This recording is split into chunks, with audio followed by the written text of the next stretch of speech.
What's going on, everybody? Curtis Wilkerson here with Inside Arkansas and the pod at the Palace, coming to you this morning to talk a little bit of hoops. College basketball season has officially started, which is awesome, but it officially starts for Arkansas tomorrow, Wednesday night, Lipscomb, 7 p.m., Bud Walton Arena. The official debut of John Calipari as the head hog. So much to be excited about. I kind of thought that we would get Coach Cal or one of the assistants maybe on Monday to preview this game, but I guess it makes sense that we didn't, since Lipscomb, played Duquesne on Monday night to open their season a little bit early. Quick turnaround for them to come down to Fayetteville. But with that being said, I guess it makes more sense to get somebody to preview the game on Tuesday after you've already seen your opponent play a game that counts. So there you go. With that in mind, I think rather than getting into kind of the nitty gritty, the nuts and bolts of this matchup, which we'll do anyway on our game day preview Wednesday morning, let's go through maybe the 5 things that Arkansas can do to get its swagger back against Lipscomb. And it's not that I necessarily think that a 1-point exhibition loss to TCU on Friday means that they lost it, but hey, John Calipari said it, not me. So we're going to roll with it. First, a real quick reminder to check out our partners over at Rhoback. If you haven't been over there yet, man, Rhoback.com. Go check it out. They have all the high-end, high-level gear. Razorback gear, you want that? Yep, they got it over there. Just want something to wear for the winter. They got those performance quarter zips, performance hoodies. You can get it over there. Polo shirts for work, gotcha. T-shirts for comfort, gotcha. Joggers, you name it, they've got it. Promo code HOGSBY20. If you haven't done so already, I just don't know what you're doing. It gets you 20% off your first purchase over there. It's a great, great deal and one that you should take advantage of. John still has my quarter zip. I'm afraid he's going to start wearing it, and I'm just never going to get this thing, but I'm going to have to go and break into his house and take it at some point here, because I've heard that those things are super, super comfy, and I want to get it on my back. Anyway, let's move on.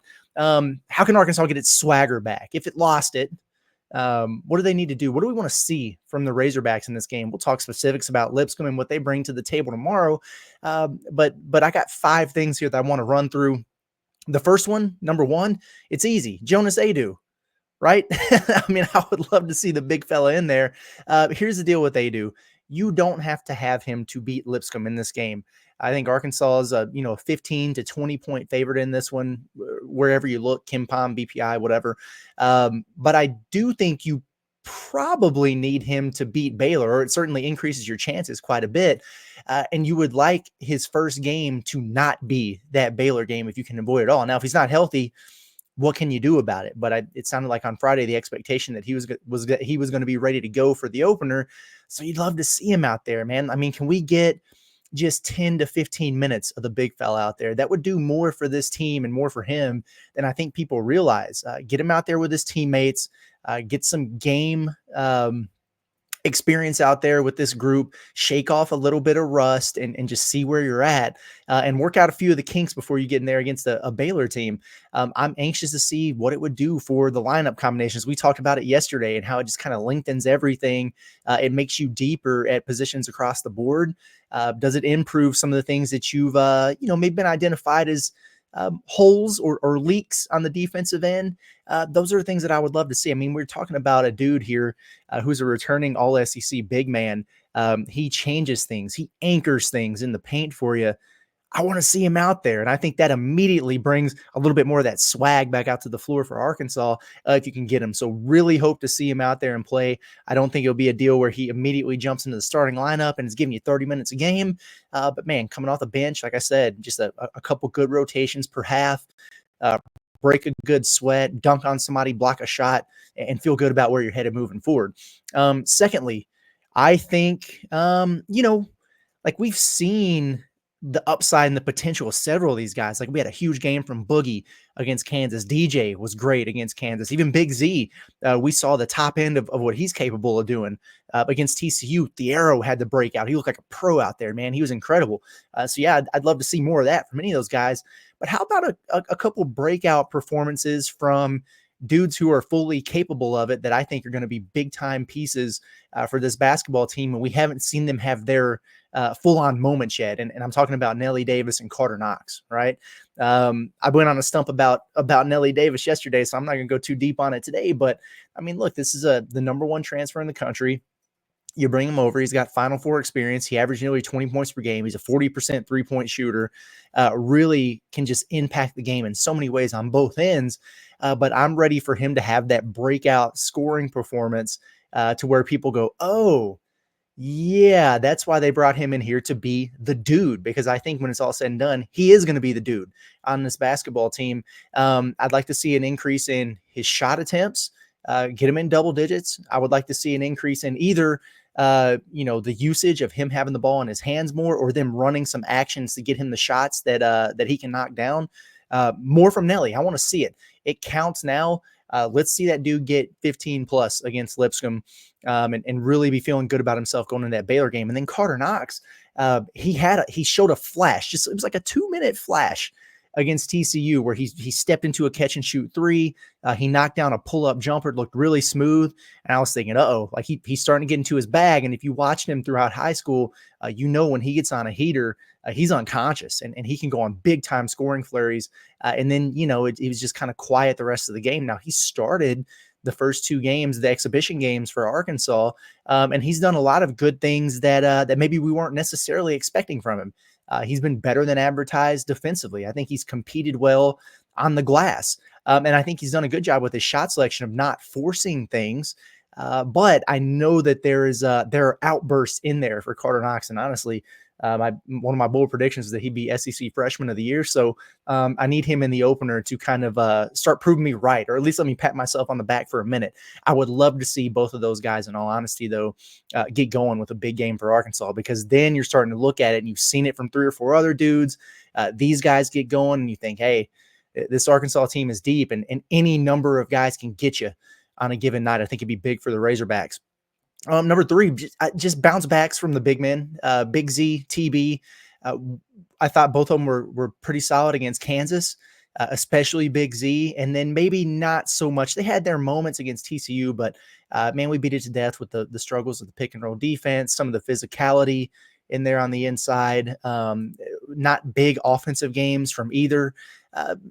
We know that they're both better than that, I think, and I think they're both going to be better versions of themselves when Adu is back, because again, I think some of the things that Adu does so well, you don't feel as much pressure, I guess, if you're Big Z and TB to do those things. I think you're put in better positions set up to succeed a little bit more there.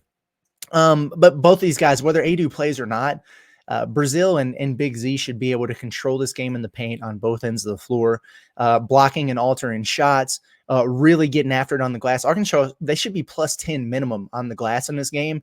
If you're going to talk about rebounding 40% of your misses, this is the team that you should be able to do it on. Now, Lipscomb's good, and they're very fundamentally sound, but from a size and athleticism and talent standpoint, you're superior at every position. So this should be one where those guys could really, really feast from that standpoint. And I'd like to see both of them knock down a 3.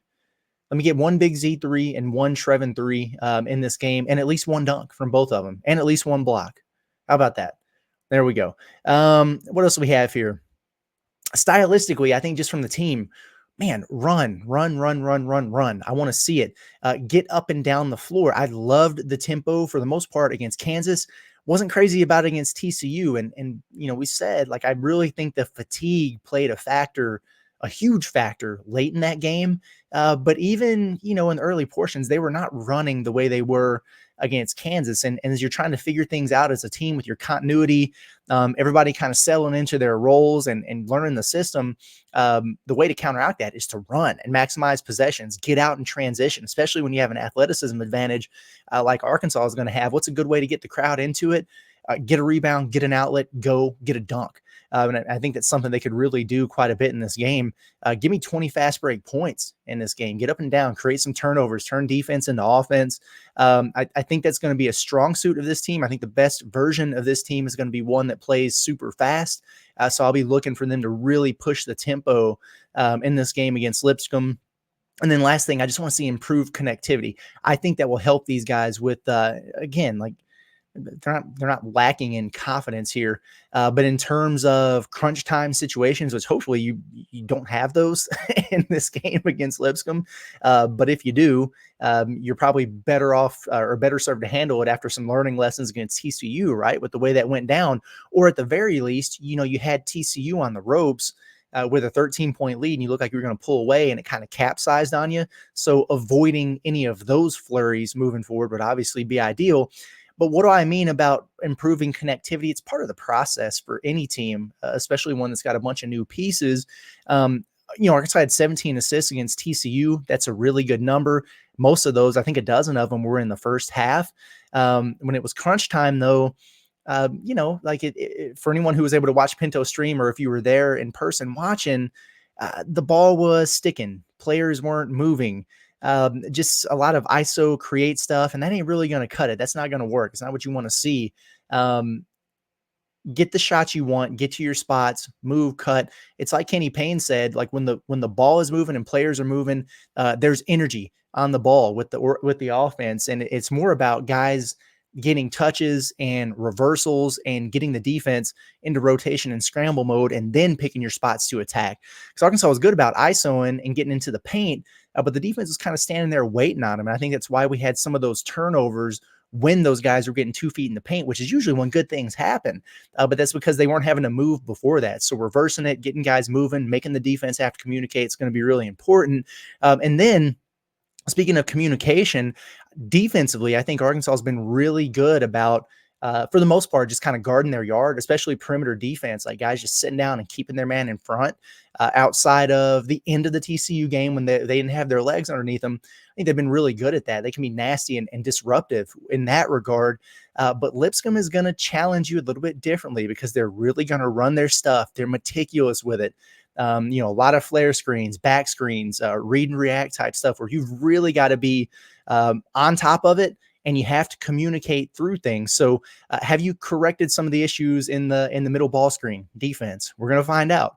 Will you communicate through their actions and not give them a lot of rhythm, open catch and shoot threes? Because that is how a team like Lipscomb stays in the game. If you do that, and then to go along with your athleticism and your individual defense, then you should be pretty disruptive. A game where, maybe you hold them, what would the goal be? Under, I don't know, under 7 or 8 threes, because the way that they could stay in this game is if they hit 10 or 12, right? And then force some turnovers and get out on the other end. Arkansas, despite the loss, they only gave up 69 points to Kansas, but then 66 to TCU.